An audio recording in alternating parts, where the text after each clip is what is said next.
So this is a big, big day, a beautiful day, potentially one of the great days ever in civilization. Last Monday, U.S. President Donald Trump unveiled a plan to end the war in Gaza. He did so alongside Israeli Prime Minister Benjamin Netanyahu, who called it a, quote, critical step. But if Hamas rejects your plan, Mr. President, or if they supposedly accept it and then basically do everything to counter it, then Israel will finish the job by itself. The 20-point plan demands that Hamas release the remaining hostages, hand over administration of Gaza, and lay down arms. It calls on Israel to withdraw from Gaza and cease fighting. On Friday, Hamas agreed to release the hostages and give up control of the Gaza Strip. Key negotiators will meet in Egypt to discuss next steps on Monday. But the Hamas plan, I tell you, it's amazing. You're going to have peace, if you think about it, peace in the Middle East for the first time in, they say, really, 3,000 years. So I'm very honored to be a big part of that. Look. This week marks 2 years since the October 7th attack, when Hamas militants killed more than 1,200 people and took roughly 250 hostages.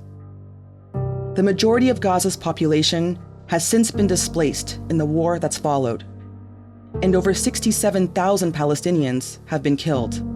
That's according to the Gaza Health Ministry.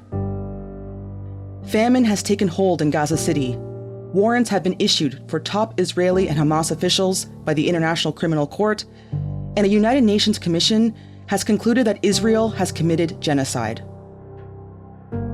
After a number of failed attempts at a ceasefire deal, many are hopeful that this new peace plan is different. Today, Reguly is on the show.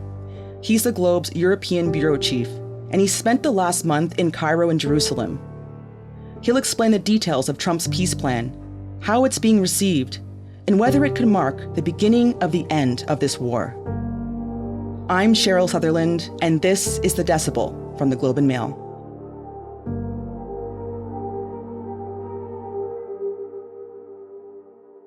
Hi, Eric. Thanks so much for making the time to be on the show. My pleasure. And just want to make note that this is a fast-moving file. We're talking at 3 p.m. Eastern and 9 p.m. in Rome. So, Eric, on a high level, what does Trump's peace plan propose happens?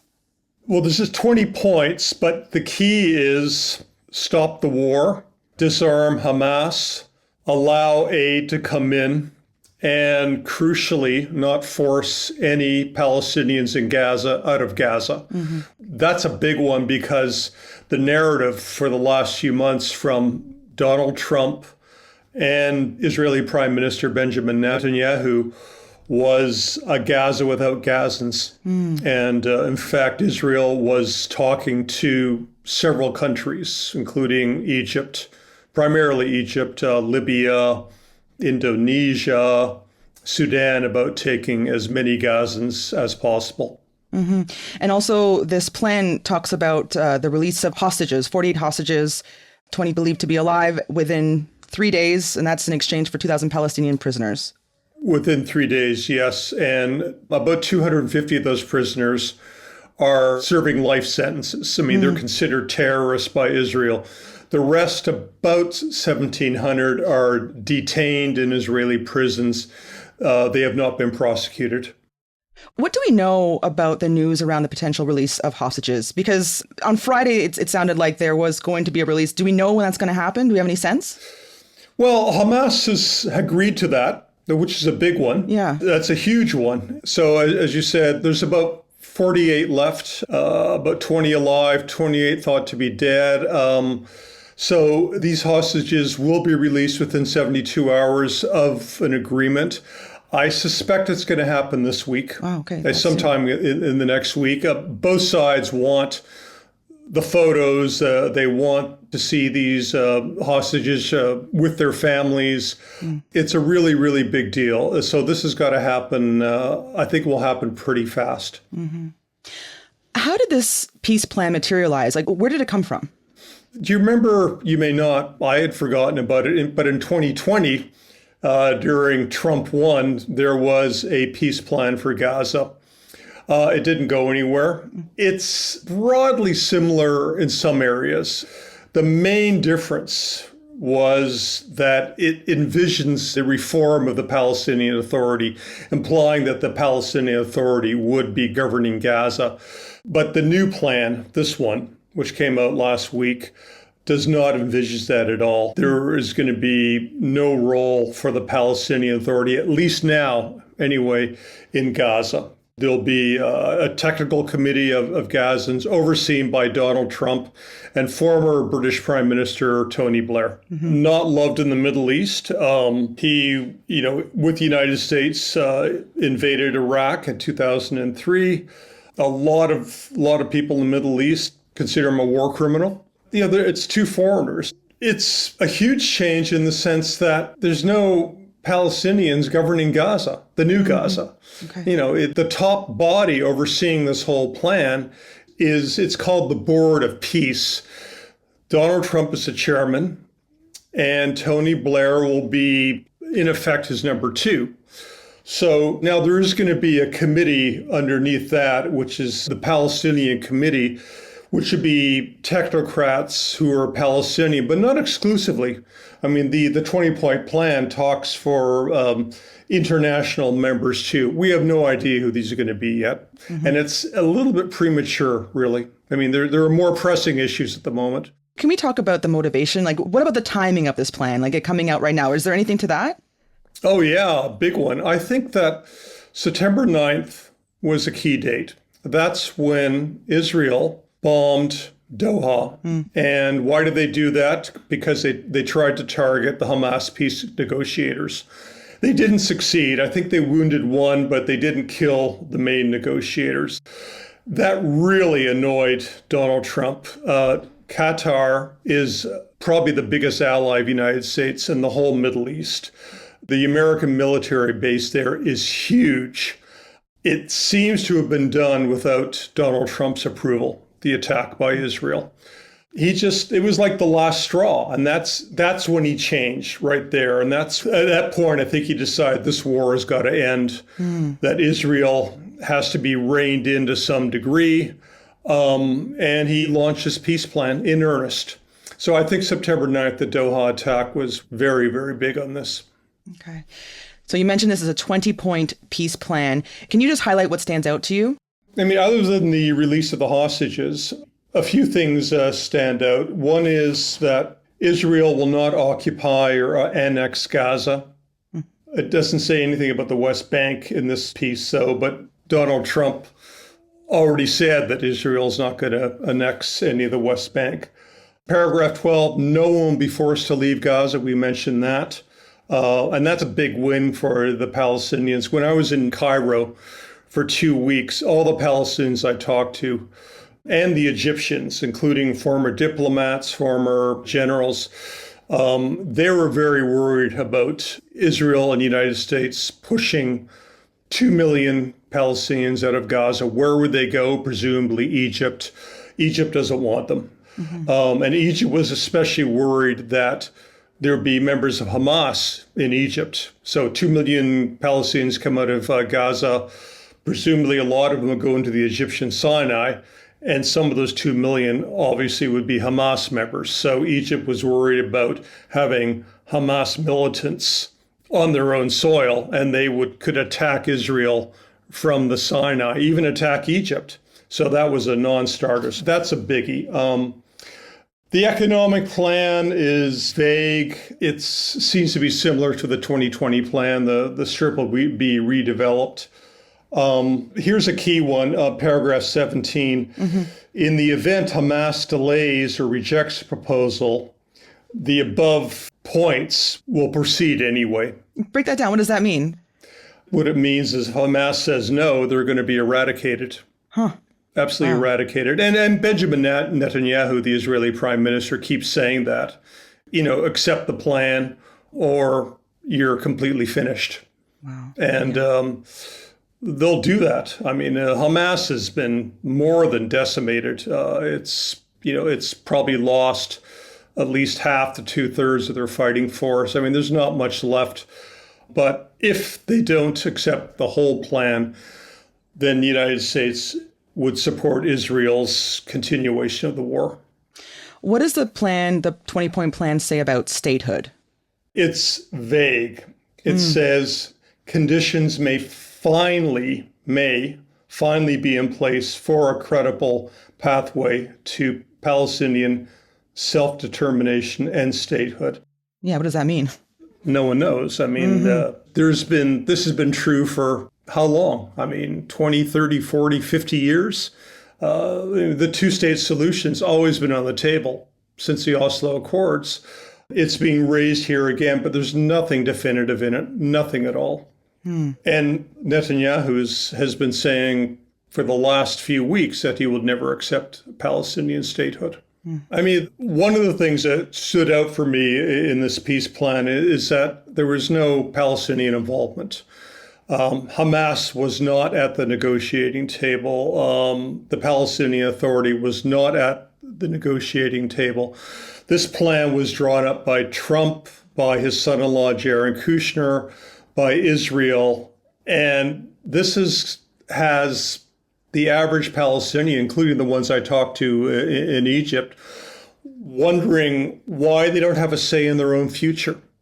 You know, peace plans typically have all sides involved. The two sides involved were this one, the United States and Israel, not Palestine.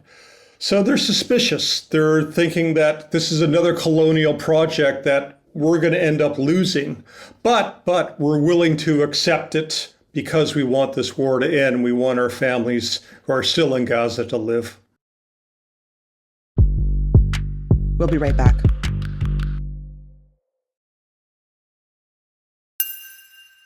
We know both Netanyahu and Hamas have signaled support for aspects of this plan, but what do we know about the sticking points here for each side?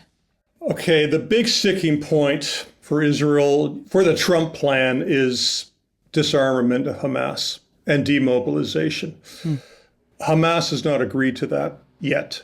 It may, but it has not yet. Hamas is worried about the withdrawal of Israeli forces.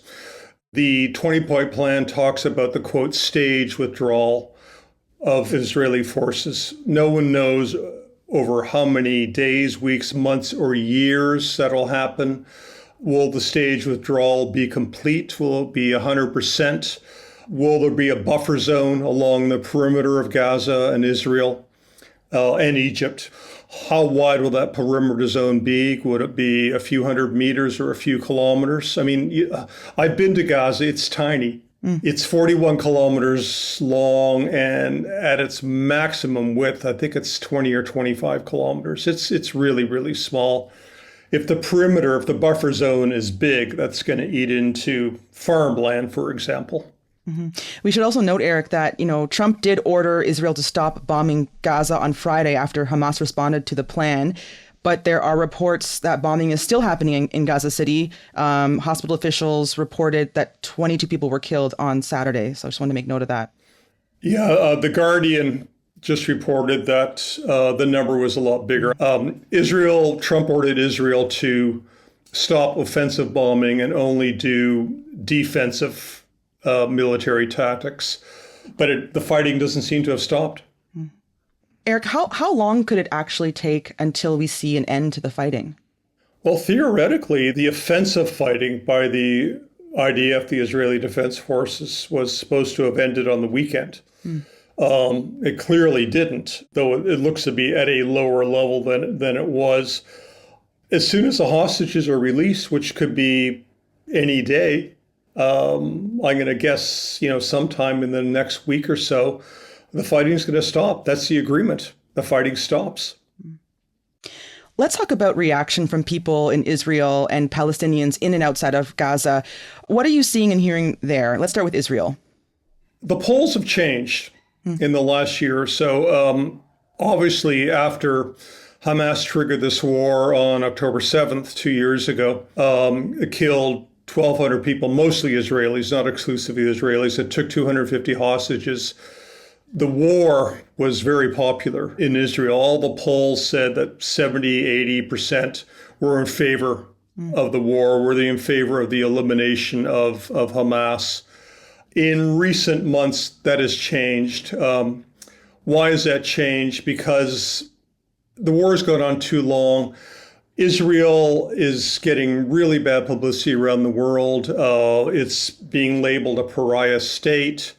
In Rome yesterday, I live in Rome, there were an estimated 1 million protesters on the streets right in front of my house.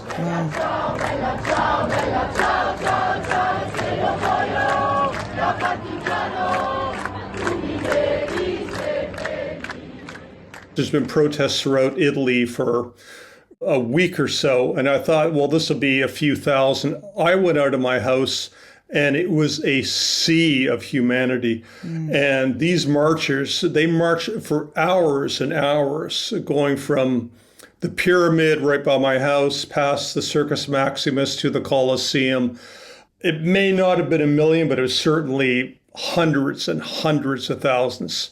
So that's what you're getting in Europe. Spain, the same. So it's been more in Southern Europe, partially the result of the flotilla, which got intercepted by Israel in international waters. This flotilla was carrying aid to Gaza. They were, aid such as baby formula to Gaza. They were taken ashore. Some of them were thrown in jail. All of them will be deported.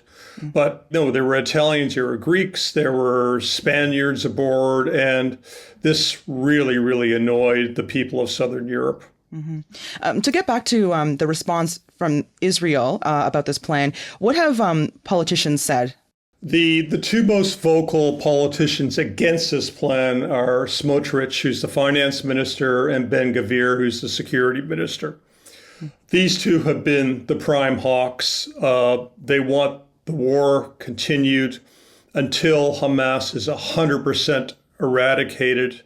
They would like to see settlements in Gaza, and they don't want this plan at all.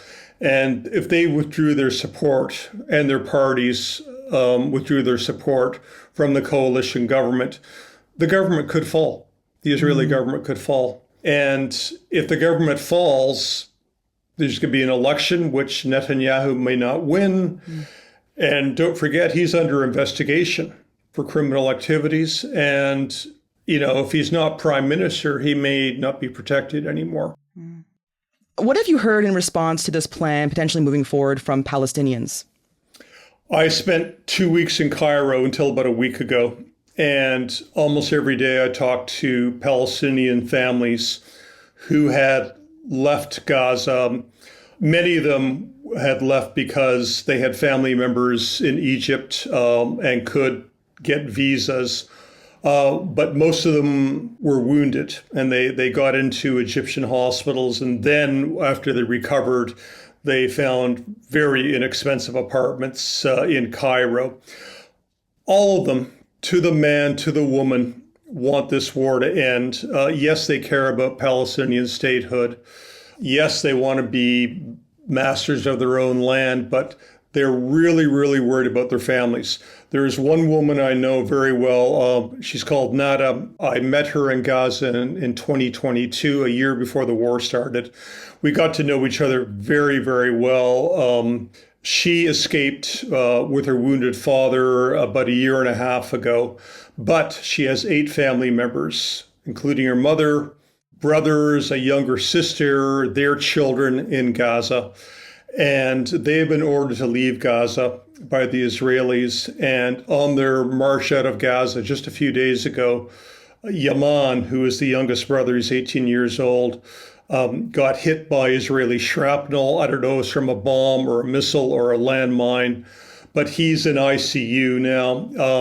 It looks like he'll live, but he's got a piece of shrapnel lodged in his brain, and he's not walking, he's not talking.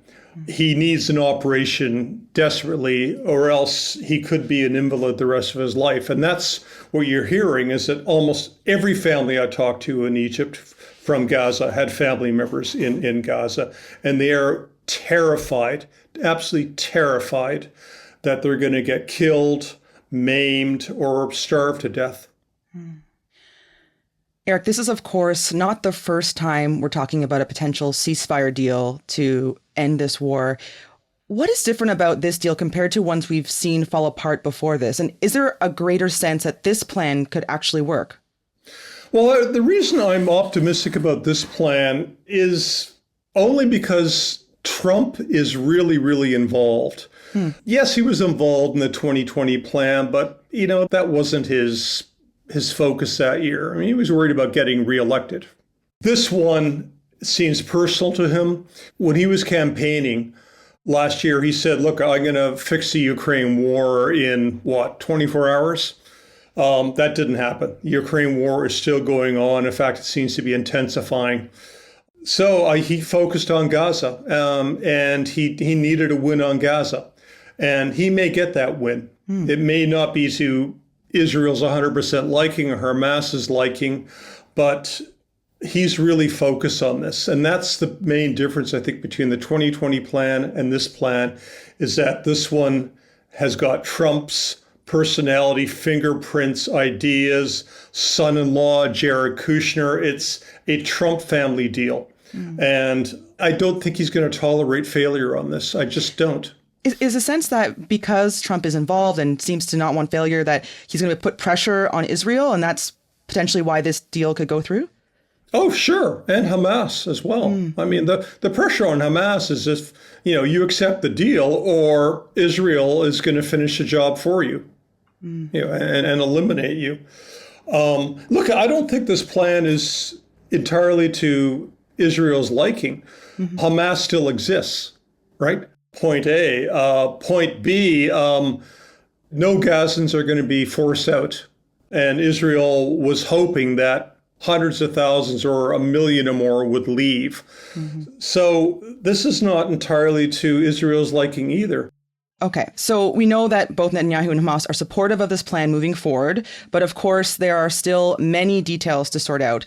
Negotiations will begin on Monday. What do we know about what will be talked about? Well, the initial negotiations will be the hostage release, the timing of it. It may not happen all in a single day. I was reading one pretty gruesome report that Hamas may not know where all the dead hostages are. They're probably in tunnels. Some of these tunnels have been destroyed.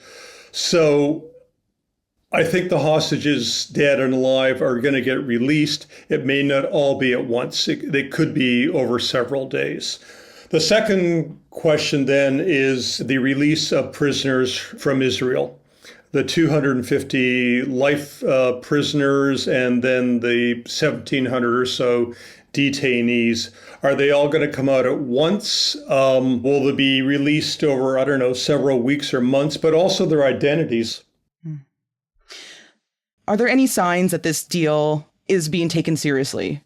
Oh, yeah. So my fixer in Cairo sent me an intriguing video earlier today, and it showed Egyptian heavy equipment. These were bulldozers, the machines with the huge buckets on them. They were moving from Egypt into Gaza. I checked it out. It looks real. And this made me happy because this is a sign that the peace effort seems to be serious. Now, why is this heavy equipment going in there? To clear roads, presumably to allow massive amounts of aid to get in there. I mean, there is hunger. The United Nations Special Committee said there's famine there and genocide. But these people have to be fed. These people have to be fed. So to clear the roads to get trucks in, but also to find bodies, because there are bodies probably under many or most of the destroyed buildings. So they will be unearthing bodies. I mean, it's grim, but it's necessary. They would be going in from southern Gaza at Rafah. The Israelis it's called the Philadelphia corridor. The Israelis are firmly in control of that corridor. On that corridor, which runs in the Mediterranean to the Israeli border, along the southern side of Gaza, Israel's in control. There's no fighting right there. So it's safe to put that machinery in there. I still consider it a good sign because dozens of huge bulldozers would not be going in unless they're going to be used for something. So to me, it's a signal that the clearing of the rubble is going to happen very soon. Eric, thank you so much for making the time to be on the show.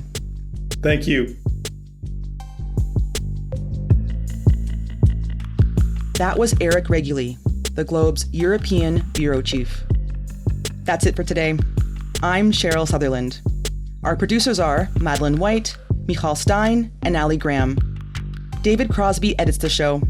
Adrian Chung is our senior producer, and Angela Pacenza is our executive editor. Thanks so much for listening.